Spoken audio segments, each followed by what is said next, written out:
Bienvenue dans Retrouve ton PEPS, le podcast qui vous fait voir le burn-out autrement. Moi, c'est Delphine. En 2021, mon corps a dit stop. Aujourd'hui, j'accompagne celles et ceux qui veulent se relever après un burn-out sans se trahir et sans replonger. Ici, pas de recettes miracles, ni de discours culpabilisants.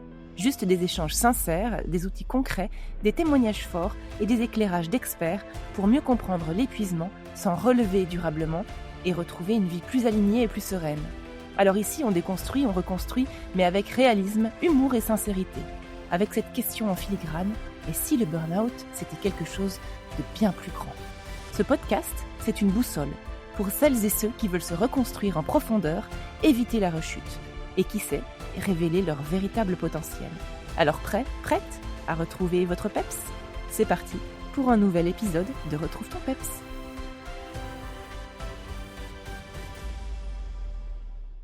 Avant de vous laisser découvrir cet échange, j'avais envie de présenter mon invité du jour. Aujourd'hui, je reçois Stéphanie Lemadec, experte en approche neurocognitive et comportementale, aussi appelée ANC. Elle forme des professionnels de l'humain en Belgique et en France au sein de l'Institut de neurocognitivisme et accompagne également les entreprises sur des sujets comme le leadership, la gestion du stress, des conflits, l'engagement ou encore la motivation. Et si cet échange a une saveur particulière pour moi, c'est parce que j'ai moi-même été formée à cette approche. C'était donc à la fois une évidence et un vrai plaisir de l'inviter dans ce podcast pour parler d'un sujet qui me semble essentiel, comprendre ce qui se passe dans notre cerveau en cas de stress et d'épuisement. Alors je vous souhaite une belle écoute. Bonjour Stéphanie, je suis ravie de t'accueillir aujourd'hui dans ce nouvel épisode consacré au cerveau. Alors, est-ce que tu pourrais, Stéphanie, peut-être pour commencer, expliquer simplement, ou le plus simplement possible, hein, en tout cas, ce qu'est l'approche neurocognitive et comportementale pour quelqu'un qui ne la connaîtrait pas? L'ANC, approche neurocognitive et comportementale, c'est une méthode basée sur une démarche scientifique et transdisciplinaire, donc qui est basée sur les apports de la psychologie, des sciences cliniques, comportementales et cognitives et des sciences du cerveau, et qui a pour objectif d'identifier des mécanismes cérébraux qui correspondent à des réseaux de neurones qui vont influencer notre façon d'interagir avec le monde. Alors, en fonction du mécanisme, du réseau de neurones qu'on va, emprunter, notre façon, d'analyser, de percevoir, de ressentir et donc de décider, va être différente. Chaque mécanisme a une fonction et un fonctionnement. Chaque mécanisme est prévu pour gérer, certains types de situations, et plus adapté à certains types de situations plutôt que d'autres. Heu, Certains mécanismes sont très sensibles à l'image sociale et vont permettre de l'adaptation sociale. Heu, D'autres ont pour objectif vraiment de générer des réactions très rapides, très instinctives, pour faire face à un danger immédiat et réel pour, notre survie. Puis on a d'autres mécanismes qui sont beaucoup plus lents, beaucoup plus donc dans la réflexion, qui nous permettent vraiment de réfléchir, de gérer nos émotions dans des situations qui sont, complexes, nouvelles, incertaines. Donc des mécanismes beaucoup plus lents, beaucoup plus réfléchis, où il y a beaucoup plus de pensées. Et au fait, ce que dit l'ANC et donc les neurosciences cognitives, c'est que notre cerveau, c'est vraiment une super bécane, donc on est vraiment capé, on a vraiment, les neurones, pour gérer, l'incertitude, la complexité, donc pour faire face à des problèmes très complexes. Sauf que, hem, c'est pas évident, c'est pas naturel d'aller recruter les mécanismes adaptés donc, à la situation. Donc, voilà, c'est un problème de pilotage. Voilà, si, par exemple, on recrute le mécanisme mode survie alors qu'on est dans une situation, qui est complexe, où il n'y a pas de danger, eh bien, ça va créer un mal-être. Donc, aujourd'hui, l'ANC explique que le stress, le mal-être par finalement, un mécanisme cérébral qu'on recrute et qui n'est pas adapté, qui ne nous permet pas de gérer la situation que l'on rencontre. Et voilà, et donc l'ANC va nous aider à prendre conscience du mécanisme qui prend la main donc, à un moment donné. Il va nous donner des clés, pour pouvoir changer de mécanisme si on estime donc, que c'est pertinent. Alors des clés sont des outils, très concrets, qui vont nous aider à agir autrement, à penser autrement, à ressentir autrement, et donc pour nous aider à mieux vivre, à mieux gérer les situations auxquelles on est confronté, qu'on a peut-être du mal à gérer. Alors super explication, en plus l'image de la bécane, c'est génial. Le cerveau comme une super bécane, mais qui n'est pas facile de piloter et l'objectif finalement c'est ça, c'est d'apprendre à piloter cette super bécane dans toute sa complexité, c'est ça? C'est exactement ça. OK, ouais, c'est une très belle image, merci beaucoup. Je rebondis juste, les mécanismes cérébraux, tu m'as dit, que c'était un réseau de neurones, c'est ça, en fait? Et du Oui. coup, est-ce que ça rejoint, on va dire des zones particulières du cerveau ou est-ce que c'est plus général que ça? Tu sais, on parle souvent de cette zone cérébrale, le cortex, la partie émotionnelle, enfin, est-ce que c'est plus large? Non, alors c'est évidemment plus complexe.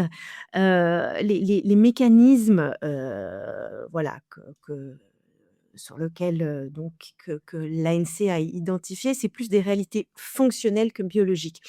Parce qu'il faut savoir que, tout fonctionne en même temps dans le cerveau. Alors il y a certaines zones qui sont plus actives que d'autres, donc c'est vraiment important de préciser ici, je profite de ce moment, que c'est vraiment c'est une simplification.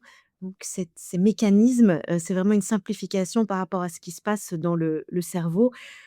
Chaque mécanisme correspond à un ensemble très complexe, de réseaux de neurones. Voilà, et le fait de passer la main à un mécanisme, c'est pas vraiment comme ça que ça se passe dans le cerveau. Le cerveau fonctionne pas comme un interrupteur, c'est pas du on-off. En vrai, on parle de rééquilibrage. Le système est un cerveau, dynamique de réseau qui coopère, qui s'inhibe partiellement, selon les besoins. Donc c'est clairement, l'approche neurocognitive et comportementale propose plutôt une simplification, donc à visée pédagogique. Alors justement, on parle beaucoup de stress aujourd'hui.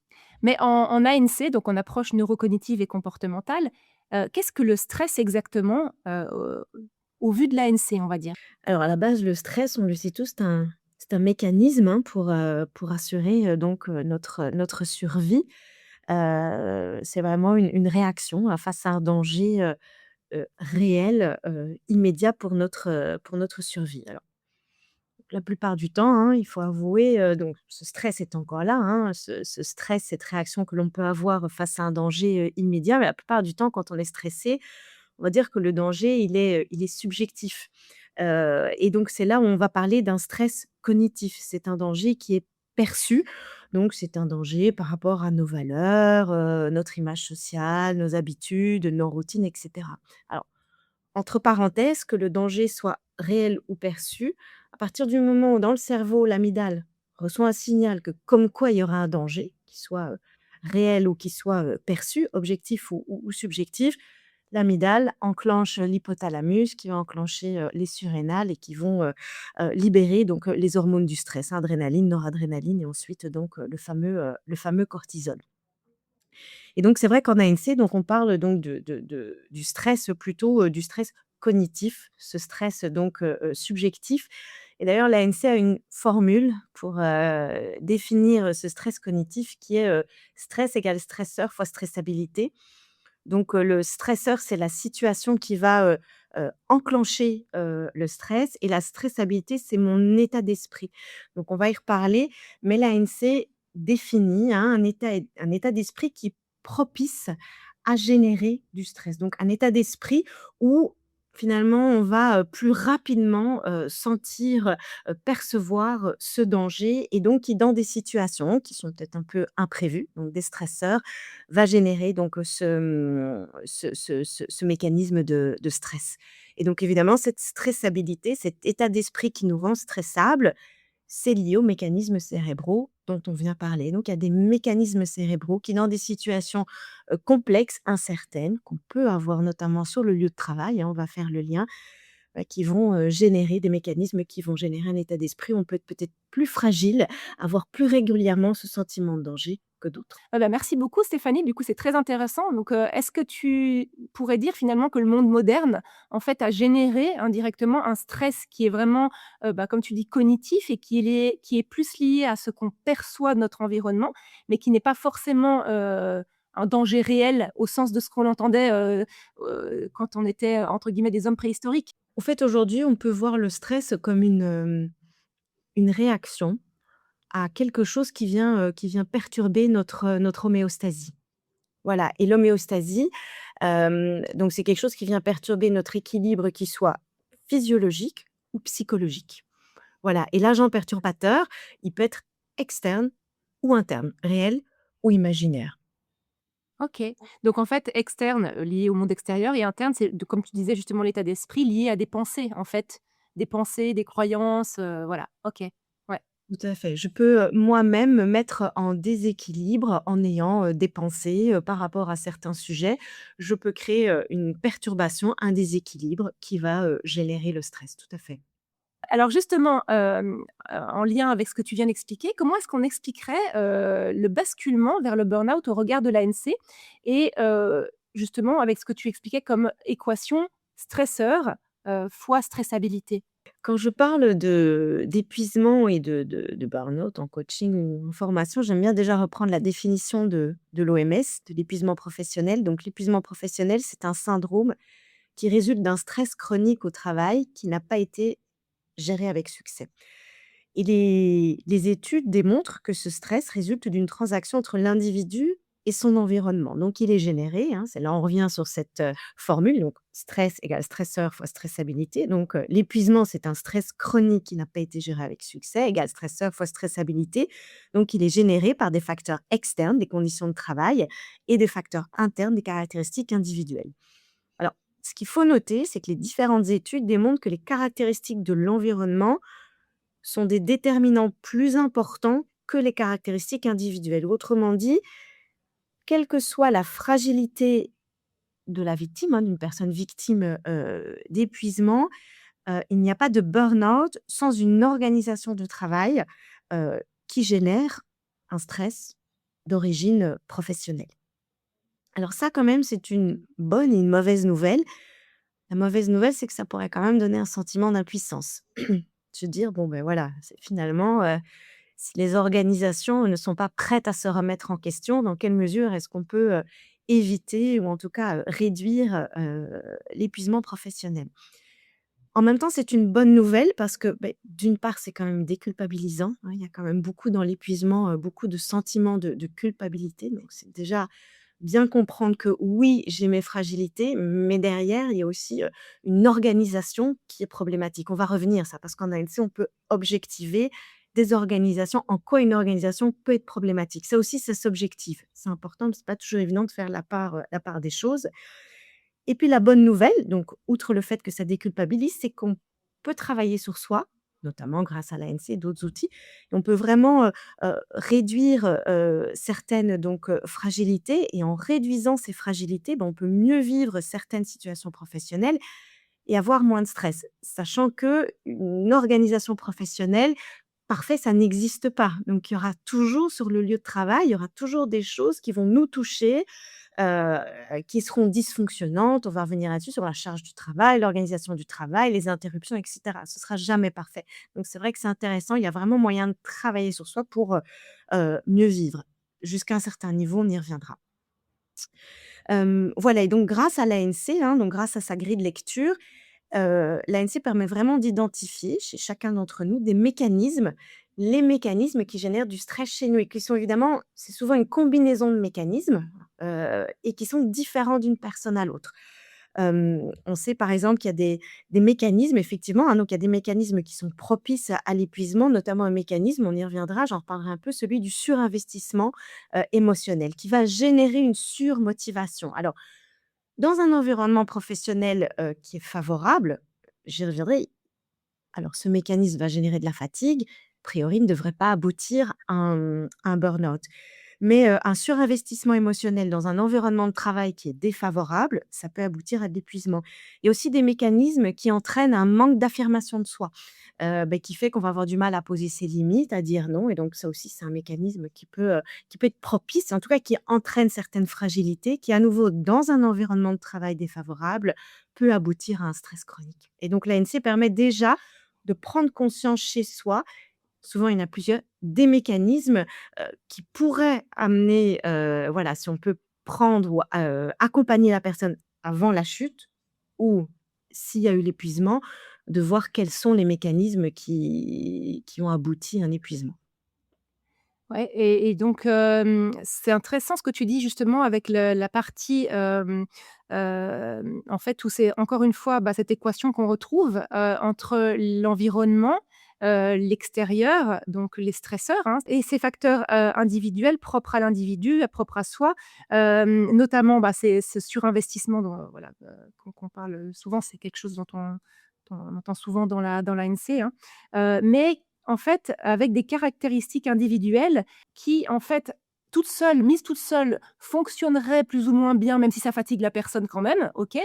Mais par contre, c'est vraiment la rencontre, avec l'environnement, alors je ne vais pas dire défaillant parce que c'est pas forcément le cas, comme tu le disais très bien, ça peut être, un peut-être un conflit avec un collègue, peut-être ça peut être, voilà, ça peut être plein de choses, mais c'est cette rencontre, en fait, qui va rendre le stress chronique, en fait. C'est ça, hein, c'est vraiment la rencontre.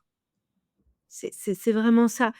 Si on revient, hein, sur ce surinvestissement, émotionnel, hem, donc quelqu'un vraiment qui est alors on dit qui est piloté parce que le surinvestissement émotionnel, ça fait partie des mécanismes, hein, cérébraux décrits par l'ANC et donc c'est un mécanisme qui est présent chez chacun d'entre nous. Ce qui est intéressant de voir, c'est dans quelle mesure ce mécanisme va piloter, va gouverner mes interactions au travail. C'est pas parce qu'il est présent qu'il prend la main, qu'il va piloter. Et c'est vrai que quand ce mécanisme pilote, ce surinvestissement, qu'est-ce qu'on voit? Bah, ce sont des personnes, qui, sur le lieu de travail voilà, sont très engagées, très perfectionnistes, c'est jamais assez, elles veulent en faire toujours plus. Alors, si on fonctionne comme ça dans un environnement de travail qui est, bienveillant, où on veille au rythme, donc à un moment donné, on se dit: «Stop, maintenant, tout le monde part, à la maison», où on donne de la reconnaissance, où on a un rapport à l'échec, qui est constructif, où la communication, elle est sereine. On rentre dans un environnement de C'est travail le moment des idéal. bisounours là. Bah, là, le surinvestissement, il va pas poser beaucoup de soucis. Alors oui, quand même, ça va générer quand même une certaine fatigue, mais le risque que ça bascule en burn-out, en épuisement professionnel, évidemment, est beaucoup plus faible. Par contre, si on met ce mécanisme-là dans un environnement qui est défavorable, où on donne pas de reconnaissance, où il y a une surcharge chronique, de travail, où il y a de l'insécurité psychologique, on va dire, on peut pas dire ce qu'on pense. On a peur, de dire certaines choses, on a peur de faire certaines erreurs parce que ça pourrait, nous empêcher d'évoluer et cetera. Bien là, ce mécanisme peut vraiment devenir, défavorable et peut entraîner un stress chronique qui peut aboutir à du surinvestis à de l'épuisement.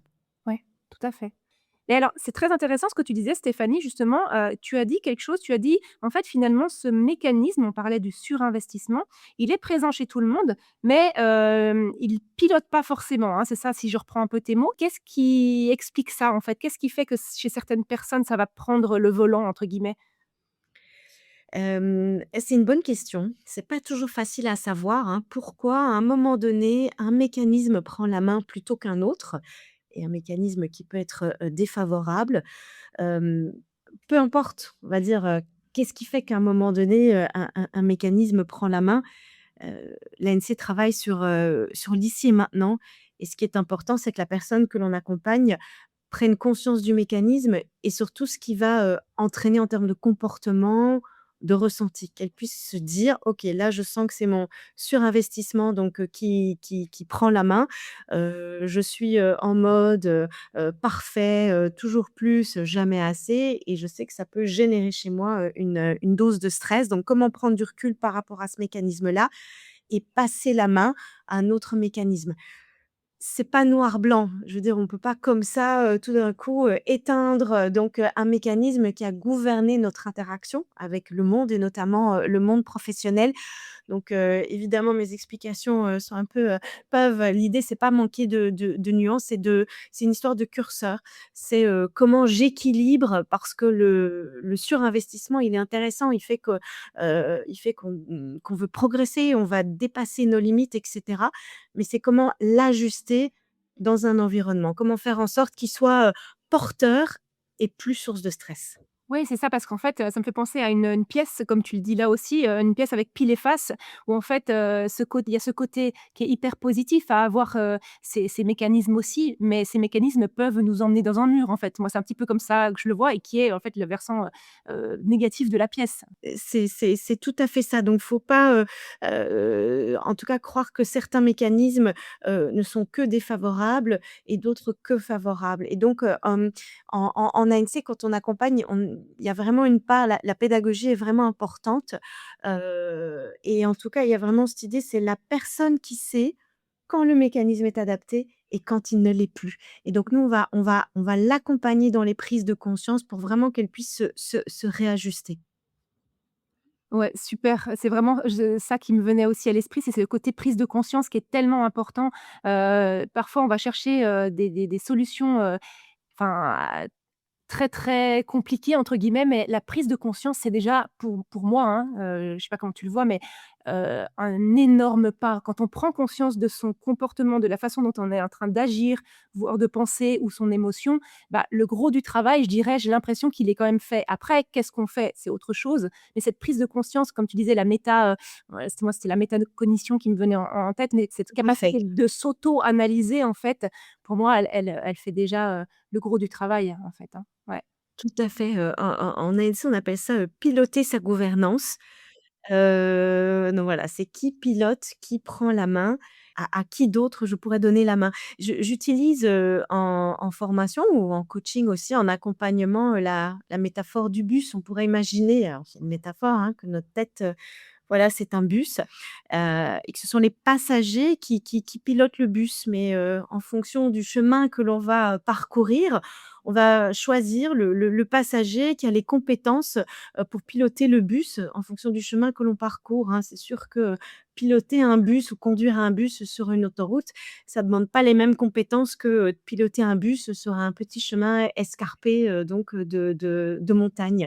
Et au fait, pour le dire autrement, quand on vit mal une situation, quand on a du stress, beh, c'est que le pilote, c'est pas le bon quelque part. Il est pas adapté à la situation et donc vraiment le but, donc en ANC, c'est de pouvoir aller, chercher le bon pilote en fonction du chemin donc, que l'on va parcourir. Et je me permets ici à nouveau de rappeler, voilà, l'idée qu'un un réseau ne remplace pas un autre, un mécanisme ne remplace pas un autre. Il faut plutôt parler, voilà, d'un rééquilibrage.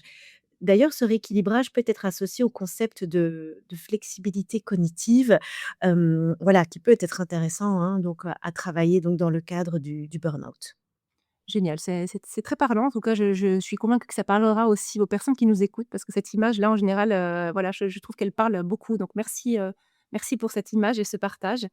Alors si je rebondis sur ce que tu viens de me dire, est-ce que tu dirais qu'il y existe vraiment un profil, type, de burn-outé comme je le dis, souvent? Ou est-ce que c'est plutôt un mode de fonctionnement ou des mécanismes de fonctionnement, qui génèrent plus de stress que chez d'autres? Alors non, c'est plutôt, en tout cas en ANC, on dira plutôt que c'est un mode de fonctionnement qui est lié donc à des mécanismes.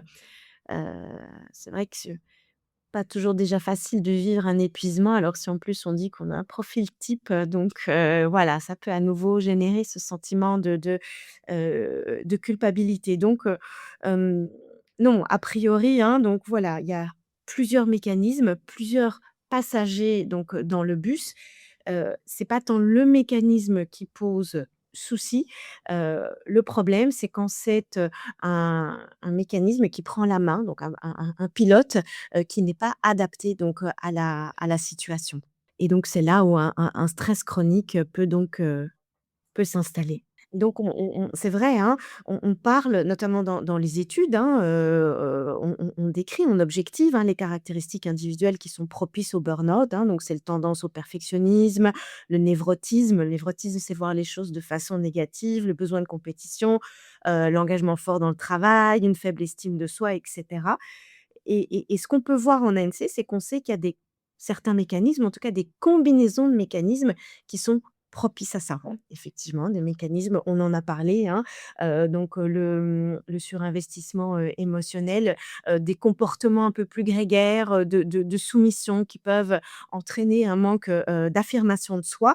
et donc ça peut entraîner, les caractéristiques, individuelles dont on a parlé. Mais on ne parle pas de profil, c'est juste à un moment donné, certains mécanismes qui prennent la main, et qui entraînent ces comportements et qui, à ce moment-là, ne sont pas adaptés. Et justement, si on en arrive un peu à cette, maintenant à cette reprise de travail, bah, là, on est parti sur le burn-out et il y a beaucoup de personnes, qui appréhendent, en fait, de retourner au travail, qui ont peur de rechuter, qui se demandent, «Comment est-ce que je sais que je suis prêt à y retourner?» Est-ce qu'il y a des situations où travailler sur sa propre stressabilité ne suffit pas? En fait, comment savoir, qu'on est prêt à travailler, si on doit y retourner et si ce qu'on a travaillé est suffisant finalement? Oui, ça, c'est effectivement une question qui revient souvent. Hem et si on revient, hein, donc à la définition, donc de l'OMS, hein, donc l'épuisement, donc c'est un stress chronique au travail, donc qui n'a pas été géré avec succès. Ce stress est généré par un stresseur d'une part et stressabilité d'autre part. Donc c'est vrai que dans un premier temps, c'est déjà intéressant de faire la part des choses, ce qui est pas si évident. Donc voilà, à l'approche d'un épuisement ou suite à un épuisement, tiens, mais qu'est-ce qui est lié à la situation? Qu'est-ce qui est lié, donc qu'est-ce qui est lié à moi? Donc la stressabilité, on en a déjà, beaucoup, hein, beaucoup parlé, hein, donc notamment, comment prendre conscience. Donc on sait que c'est un mécanisme qui est inadapté qui prend la main et donc l'ANC propose tout un tas d'outils pour réduire cette stressabilité, vraiment réduire cette perception de danger, dans une certaine situation. De se dire finalement, qu'est-ce que cette situation touche chez moi et comment me renforcer, être moins touchée, être moins fragile dans cette situation. Puis il y a les stresseurs, donc ou les situations qui déclenchent le stress. Et là aussi, l'ANC propose une grille de lecture qui permet, hem, d'objectiver des conditions de travail propices à un épuisement ou en tout cas, donc défavorables. Hem, il y a 2 éléments à prendre en compte, hein, donc il y a tout ce qui touche à l'organisation du travail, donc on va parler de la charge du travail, l'autonomie, le manque de vision, hein, donc voilà, trop de charge de travail, le manque d'autonomie, un manque de vision, le fait de ne pas pouvoir participer au processus décisionnel de croissance et cetera. Donc au niveau, hein, du stresseur, donc il y a la partie vraiment au niveau de l'organisation du travail et puis il y a la partie climat relationnel. Donc on sait qu'un climat, relationnel qui est favorable, c'est quand le collectif est vivant, qu'il y a de la reconnaissance, du soutien, du feedback et cetera. Donc au niveau de l'organisation du travail, c'est vrai quand on accompagne, les personnes, alors c'est pas dans un premier temps, dans un deuxième temps, c'est vraiment intéressant de se dire, voilà, dans quelle mesure, heu, l'organisation de travail, mon organisation de travail est prête à se remettre en question. Dans quelle mesure, peut-être ce qui voilà, je me renforce moi, mais d'autre part, dans quelle mesure, l'organisation est prête à se remettre en question ou pas? Et puis de se dire, voilà, dans quelle mesure moi, après le travail que j'ai fait, je me sens apte à retourner dans cette organisation de travail qui va peut-être se remettre en question, peut-être pas du tout, mais jusqu'où c'est bon pour moi? Donc ça, il y a déjà toute cette réflexion à mener, après avoir fait le travail sur soi, de dire dans quelle mesure c'est OK pour moi de retourner dans cet environnement de travail qui changera un peu, beaucoup, pas du tout. Voilà, jusqu'où c'est voilà et ça, c'est vraiment très personnel d'une personne à l'autre. Donc voilà, dans quelle mesure je suis prête à y retourner. À nouveau, comme on a dit, sachant que l'organisation, parfaite n'existe pas. Donc ça, c'est une première réflexion. Deuxième réflexion, c'est par rapport au climat relationnel et donc on parle beaucoup de la sécurité psychologique.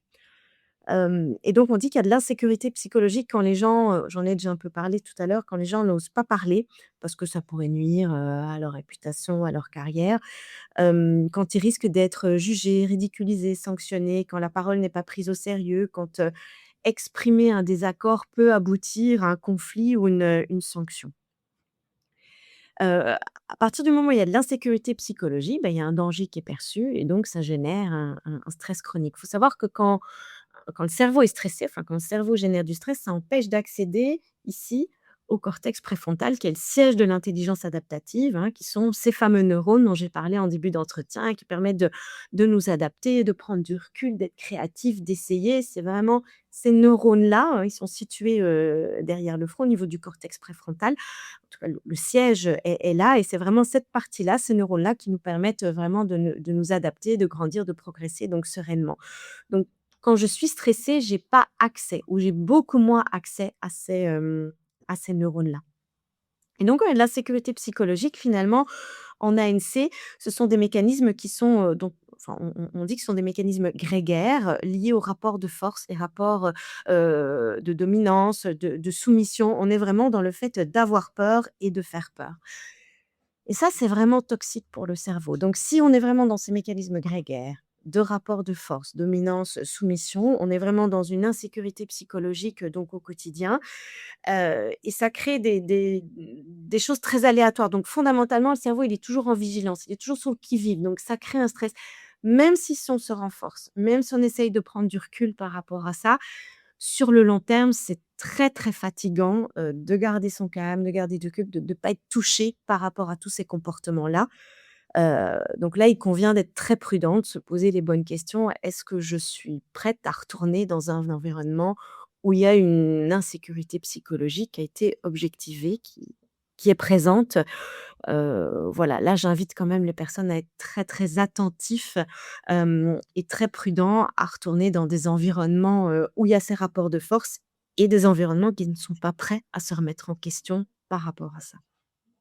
Ouais, très bien et est-ce que ça c'est parce que quand tu parles justement d'insécurité psychologique, des rapports de dominance et de soumission qui sont des notions plutôt liées à qu'on entend dans l'approche neurocognitive et comportementale, est-ce que, ça rejoint des comportements, dits, des relations dits alors c'est très galvaudé aujourd'hui et je n'utilise pas ce mot-là, comme on l'entend, hein, mais dits toxiques dans le sens un peu tout ce qui est, heu manipulation, harcèlement, ces comportements un petit peu, relationnels, oui, c'est un peu enfin, ouais, c'est difficile à dire toxique parce que je n'aime pas ce mot-là parce qu'on met tout et rien derrière.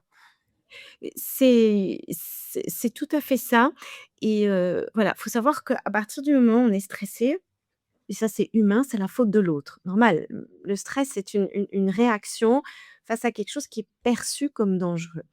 Donc à partir du moment où on vit mal une situation et qu'il y a du stress, c'est humain. Le 1er réflexe va dire: «C'est la faute de l'autre» et donc effectivement, c'est facile de dire, «C'est le manager qui est toxique, c'est l'environnement qui est toxique, c'est pas moi». Stress égale stresseur fois stressabilité. Donc comme je dis, c'est vraiment pas facile de faire la part des choses et c'est vrai que l'ANC permet d'objectiver. Moi non plus, j'aime pas ce mot, ce qu'on pourrait appeler comme toxique. C'est pour ça que je préfère utiliser le mot favorable ou défavorable. Mais effectivement, au travers de ces mécanismes, on peut identifier, des comportements, qui sont défavorables et qui peuvent entraîner donc un stress, chronique. Pourrait parler donc de toxique, et c'est toujours intéressant de se poser la question: «Quelle est l'intention de la personne?» Parce qu'effectivement, on parle de manipulation, de déstabilisation et cetera et oui, il y a des comportements qui sont déstabilisants, mais dont l'objectif n'est pas forcément de déstabiliser la personne. Donc oui, on est là-dedans et c'est vraiment important d'objectiver tout ça, de faire la part des choses, voilà et de se dire, voilà, dans quelle mesure j'ai vraiment une personne face à moi dont l'intention est vraiment de déstabiliser, de oui, de faire peur, de créer du stress pour pouvoir quelque part, dominer, obtenir des choses, auxquelles elle n'a pas forcément droit et ça, voilà, ça reste quand même on a tendance à dès qu'il y a un problème, à mettre tout dans le sac toxique, donc c'est important de prendre du recul par rapport à tout ça. Ouais, très, merci beaucoup pour cette précision et c'est très intéressant aussi de voir, que ça rejoint, aussi, certaines personnes que j'accompagne où le voilà, l'environnement professionnel au niveau relationnel, est parfois défavorable, si je reprends ton terme, merci pour ce terme, et où en fait, elles se posent souvent la question: «Est-ce que je vais pas rechuter si je suis de nouveau confrontée à ça?» et en fait, c'est cette peur, en fait, d'avoir tellement travaillé sur soi, de s'être d'avoir appris à mettre des limites, d'avoir appris à, peut-être à se protéger face à certains types de comportements et de se dire: «OK, est-ce que je me sens armée suffisamment en ayant travaillé sur moi pour pour, heu vivre entre guillemets, sans tomber de nouveau dans la suradaptation. Parce qu'en fait, c'est ça aussi le risque, hein, tu me dis, mais de nouveau, en fait, à force de se protéger, de remettre une espèce de carapace, qui n'est plus, on va dire, qui devient énergivore parce qu'à force de se protéger, on finit par lutter aussi, hein, dans la relation. Quand je parle vraiment de quelque chose en termes de relation, hein, et du coup, ben, ce qui fait retomber dans de la suradaptation et du coup dans quelque chose qui est énergivore et qui épuise de nouveau. Oui, le grand risque, c'est effectivement, que le mécanisme qui pilotait reprenne la main. C'est à la force des habitudes. Et donc effectivement, de repartir dans un comportement, en tout cas, oui, qui n'était pas adapté, et qui entraînait, donc ce fameux stress chronique. C'est pour ça quand on accompagne, avec l'approche, neurocognitive et comportementale et donc vraiment quand on fait la pédagogie de ces mécanismes, on va remettre la personne en situation. Donc on va dire: «OK, prenons, voilà, prenons une situation, ce qui est compliqué avec toi, c'est ta relation avec ton manager qui n'est pas toxique, mais qui est très exigeant, avec peut-être un peu de rigidité. Voilà, donc déjà, on va un peu faire la part des choses, de dire en quoi alors c'est pas forcément toujours lié au comportement, du manager, loin de là, mais je prends là cet exemple-là. Donc ce n'est pas un comportement toxique, oui, c'est une personne qui est peut-être exigeante avec une certaine, rigidité, voilà, qui a un rapport à l'erreur, qui peut être, compliqué et qui génère, chez toi, donc un stress. C'est vrai que dans un premier temps, on va voir, comment, prendre du recul par rapport à ce type de comportement-là et puis ce qui est intéressant et donc comment prendre du recul et comment mieux gérer, comment mieux, communiquer avec ce manager, comment peut-être mieux mettre, ses limites, comment peut-être retrouver du plaisir, même avec un manager comme ça et donc on va beaucoup travailler la visualisation et on va apprendre la personne à, échanger, à mieux vivre cette relation avec le manager et ça se travaille en coaching. En coaching, on va travailler ça. Moi, personnellement, je joue ce manager qui peut être problématique. Je demande à la personne que j'accompagne de me donner les caractéristiques de ce manager. Je le joue et souvent, on va revivre des situations et on va les jouer, on va les gérer comme on les gérait avant et puis, on va les gérer autrement en donnant la main à un autre mécanisme. Qu'est-ce que ça peut donner? Comment je peux vivre? Comment je pourrais agir? Comment je pourrais répondre? Donc, voilà, on n'est pas que, dans du cognitif, on est aussi dans beaucoup de comportemental et on va revivre, rejouer des situations qui peuvent poser problème en donnant la main à un autre mécanisme. Donc on s'entraîne avant de retourner, dans la vraie vie. Ouais, très important, c'est vraiment ça. C'est et puis il y a beaucoup de communication, tu l'as justement dit, beaucoup de communication à apprendre, changer notre mode de communication. Parce que comme tu le dis, c'est naturel de dire: «C'est la faute à l'autre», mais c'est vrai que quand on regarde parfois notre propre manière de communiquer, ou de nous comporter face à tel type de personne ou de personnalité, peu importe comment on l'appelle, c'est vrai qu'il y a quand même une part de travail à faire, sur notre propre manière de communiquer pour ensuite mieux le vivre nous et plus sereinement. Tout à fait. Donc on est, toujours, hein, donc l'épuisement, ce sont des conditions, de travail, qui sont, l'organisation du travail et le côté relationnel et des caractéristiques individuelles et donc effectivement, dans le côté, relationnel, il y a moi, comment, j'échange. C'est comment on échange avec moi et comment moi j'échange avec, mon environnement. Alors on arrive gentiment déjà à la fin de cette, interview. Si tu avais une personne là qui nous écoute, et qui se reconnaît, dans le fait d'être, là actuellement, soit très stressé, soit, qu'il se reconnaît dans le fait qu'il s'adapte, il est en train de s'adapter et de se suradapter éventuellement. Est-ce que tu aurais, peut-être un tips, un premier déclic, un premier pas, peu importe, qui pourrait l'aider à sortir peut-être du pilote automatique, si je rejoins un peu l'image aussi du bus? Hem, une fois que le stress s'installe, Hem, c'est vrai qu'on a beaucoup donc on a évoqué la formule, hein, stress égale stresseur fois stressabilité. Donc beaucoup parlé du stresseur, hein, les situations donc qui déclenchent l'environnement de travail, qui est défavorable, la stressabilité donc notre état d'esprit, notre façon, de percevoir les situations. Faut pas oublier stress aussi et une fois que le stress s'installe, une fois qu'il est chronique, bah, la première chose qu'on va faire, c'est déjà on va diminuer le stress. Parce que se remettre en question, travailler sa stressabilité, se poser les questions, même déjà rien que se poser la question: «Tiens, mais qu'est-ce qui est lié à moi? Qu'est-ce qui est lié à l'environnement?» Ça demande de l'énergie et souvent, quand les gens arrivent, que ce soit, voilà, par exemple en coaching, on est déjà limite. Souvent le stress est déjà installé depuis longtemps. Donc la première chose à faire, c'est déjà essayer de diminuer donc ce stress et donc pour diminuer son stress, première chose, on va penser à respirer. Hem, alors là aussi, il y a tout un tas de techniques, peut-être ce qu'il faut retenir, c'est qu'il faut inspirer, expirer par le nez. Voilà, c'est plus efficace pour calmer le stress et l'expiration doit être plus longue que l'inspiration. Voilà, 2 principes, de base. Heu, Ensuite, en situation de stress chronique au travail, hein, on parle beaucoup du repos physique, mais il y a aussi donc le repos cognitif et qui ne consiste pas à rien faire. D'ailleurs, un cerveau ne sait pas rien faire. Il fait toujours quelque chose. Le repos cognitif consiste à sortir du mode effort, du mode, contrôle pour diminuer donc la charge intentionnelle. Et au fait, à ce moment-là, quand on sort, de ce mode, effort et qu'on diminue, cette charge, le cerveau, peut mobiliser donc le mode par défaut et ce mode-là, c'est un mode qui permet, digérer, d'intégrer l'expérience, de consolider, certaines informations. Et donc comment faire ça?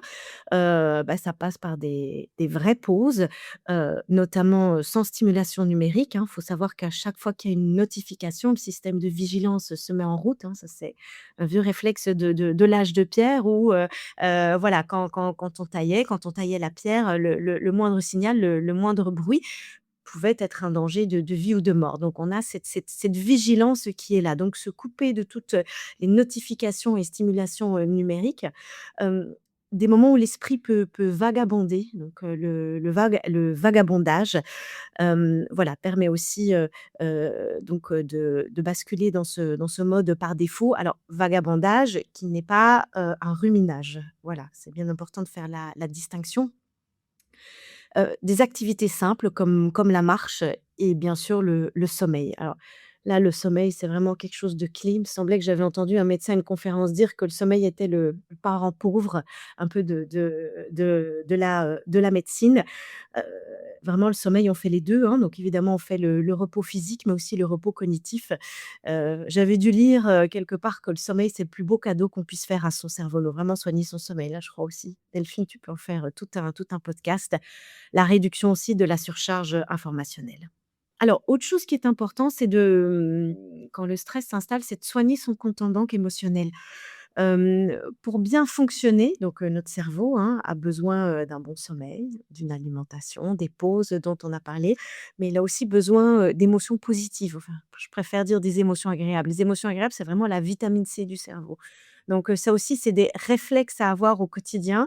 Heu, c'est, avant de régler les problèmes qui vont nous coûter de l'énergie cérébrale, c'est d'abord se recharger et faire des choses qui nous nourrissent, qui nous font du bien, que ce soit au travail, en dehors du travail. Souvent, quand on est en épuisement, on donne, on donne, on donne et on oublie, de soigner ce compte en banque émotionnel et donc d'autant plus dans un environnement de travail, où ce compte en banque est peut-être, mis à mal par, un management qui peut être difficile, des mauvais résultats et cetera et cetera. Et puis après, je pense qu'on peut, commencer à prendre du recul, hein. Tu en as beaucoup parlé, mais déjà prendre conscience de, «OK, j'ai du stress, stress égale stresseur fois stressable. Qu'est-ce qui déclenche? Quelles sont les situations, et qu'est-ce que ça touche chez moi?» Et rien que déjà de prendre ce temps de recul et de se poser la question: «Qu'est-ce qui est touché chez moi?» Et dans mon quotidien, quelles sont les situations spécifiques qui m'allument? Voilà, déjà, ça permet de prendre un petit peu de recul. Puis après, il y a autre chose qui me vient aussi, c'est parfois aussi redonner du sens à ce qu'on fait, hein. On sait que dans l'épuisement, il y a, souvent le manque de sens revient, très régulièrement et donc essayer. Ça, c'est quand même pas facile, mais de redonner du sens. Qu'est-ce qui fait que je me lève tous les matins, je vais à ce travail-là? Alors parfois le sens, il est autre part, hein, il est pas forcément, dans le travail, il peut être, avec les échanges, les collègues, se dire: «Bah, je mets un peu de sous de côté pour me faire un voyage qui me fait du bien». Enfin voilà, ça c'est une grande question, aussi on pourrait en faire tout un podcast. Ouais, complètement.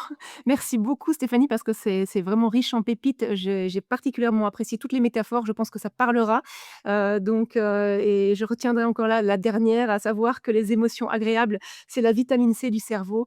C'est vrai que moi je travaille beaucoup avec la psychologie positive aussi, où c'est pas du tout la pensée positive et d'aller s'inventer des choses qu'on ne pense pas parce que encore une fois, le cerveau va peut-être pas prendre parce qu'il ne les veut pas, mais c'est ce côté d'aller percevoir un petit peu au quotidien des petites choses, aussi minimes soient-elles, pour aller, donner un petit peu de peps, si je reprends mon mon slogan, mais vraiment ces petits kiffs du quotidien, ces petits bonheurs, qu'on ne voit pas toujours parce qu'on a cette tendance à aller, et à faire un focus sur le négatif et moi, je travaille beaucoup avec ça pour recréer justement cette voie, ces petits chemins de traverse. Je prends souvent cette image aussi de chemin de traverse avec il y a le pilote automatique où alors on va peut-être voir les choses négatives, mais réapprendre un petit peu à prendre des chemins de campagne pour aller voir les choses positives et plus on entraîne, son cerveau à voir les choses positives aussi, hein, même dans une journée qui est compliquée, on s'entend, hein, et plus on va progressivement revoir des choses positives,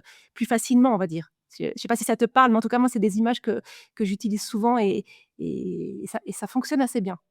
Oui, on parle beaucoup, on a une petite d'hygiène cérébrale. En fait, vu que voilà, on a, identifié donc, ces mécanismes, on sait que certains mécanismes, notamment les mécanismes liés au stress de façon ponctuelle, il y a pas de problème, hein. Attention, stress est vraiment quelque chose d'important. Un stress ponctuel, ça travaille la plasticité, ça stimule la plasticité, neuronale, ça permet, bah, d'apprendre, de grandir et cetera. C'est le stress chronique qui pose souci.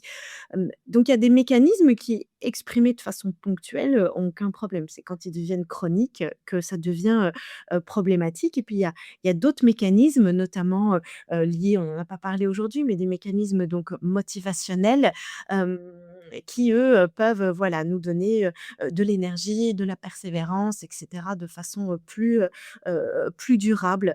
Voilà et donc au quotidien, soigner ces mécanismes, prendre conscience de ces mécanismes, faire en sorte que les mécanismes coûteux en énergie ne prennent pas trop la main. Il y a vraiment des routines qu'on peut mettre en place, voilà, qu'on appelle, une hygiène cérébrale, heu, qui permet, voilà, d'avoir, l'énergie cérébrale nécessaire, bah, pour aller gérer ce qui est pas très chouette, ce qui se passe pas comme prévu, donc les difficultés, la complexité, gérer des personnes qui n'ont pas forcément les mêmes valeurs que nous et cetera. Poser nos limites, tout ça. Merci beaucoup Stéphanie pour cet échange. C'était très riche, passionnant et riche en images, comme je l'aime. Voilà, merci Stéphanie. Si. Si cet épisode vous a plu, n'hésitez pas à vous abonner pour ne rien manquer des suivants, à me laisser un avis 5 étoiles et à le partager avec ceux qui pourraient en bénéficier.